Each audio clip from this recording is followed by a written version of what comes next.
Hi, we are students studying the subject of geoscience and petroleum exploration.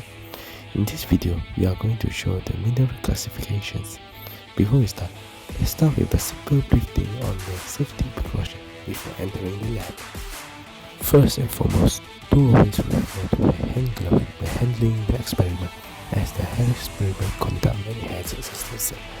Avoid direct contact with the hazard substances and wear a glove to pick up the hazard substances. Other than that, don't forget to wear the other side of your hand with hand glove.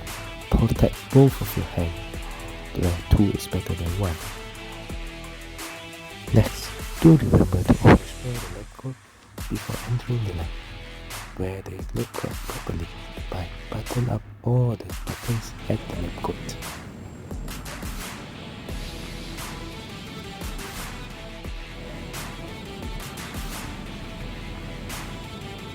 Only once you're done with the safety procedure, you only can enter the lab and start conduct the experiment. In this experiment, we use the classroom mineral collection table to know the name of the rock that we choose. So, the rock that we choose is biotite. Let's take a closer at a biotite. Based on the observation, metamorphic is purely black and is a metamorphic rock. We make our mixture of potassium, iron, magnesium, aluminium, which is easy to flake off, so it is very fragile. Let's take a look for the color of the rock. We use the color book to get the exact name for the color of the rock.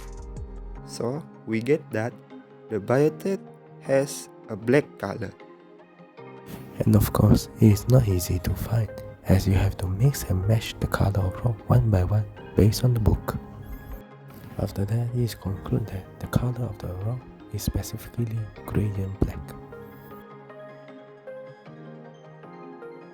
Now, we move on for the cleavage and fracture observation. Look carefully the side and the surface of the rock. We will see the biotite has a cleavage surface. Plus, biotite is easily to rip off, therefore it is better to handle the biotite with careful, as it is very fragile.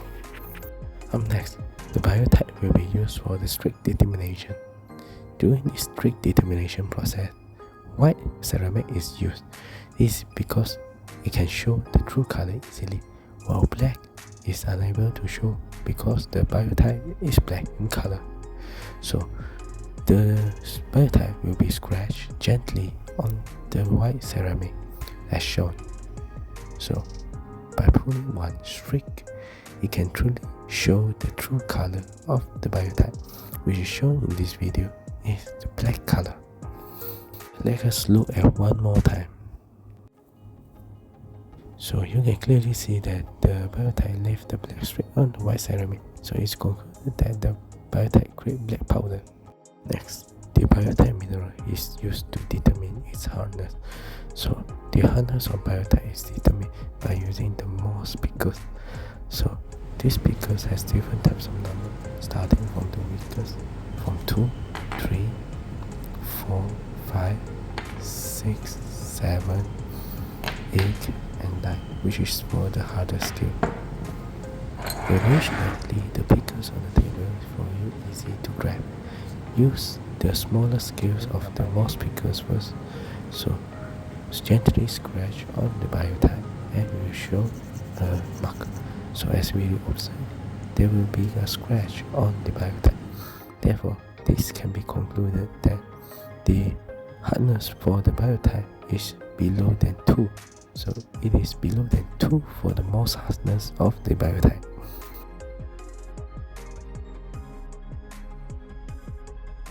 Lastly, the biotite will be used to determine its luster property by using the light. So the source of light will cause the biotite to have reflection. So by shining towards the light, you can see the biotite has reflection on top of its surface.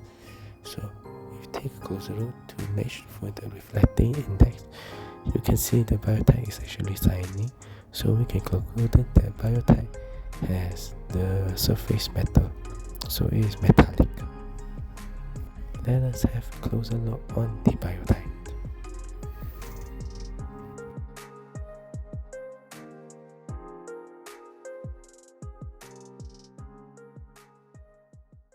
Towards the end of the experiment, we can conclude that the biotite is granite black in color, which has a strip of black color powders on white ceramic. It shows the luster property, which is the metallic surface on the biotite, and also it has a cleavage, which shows a clinker, and the hardness of 1.5 mole scales. So that's all for the video. Hope you enjoyed this video. Thank you.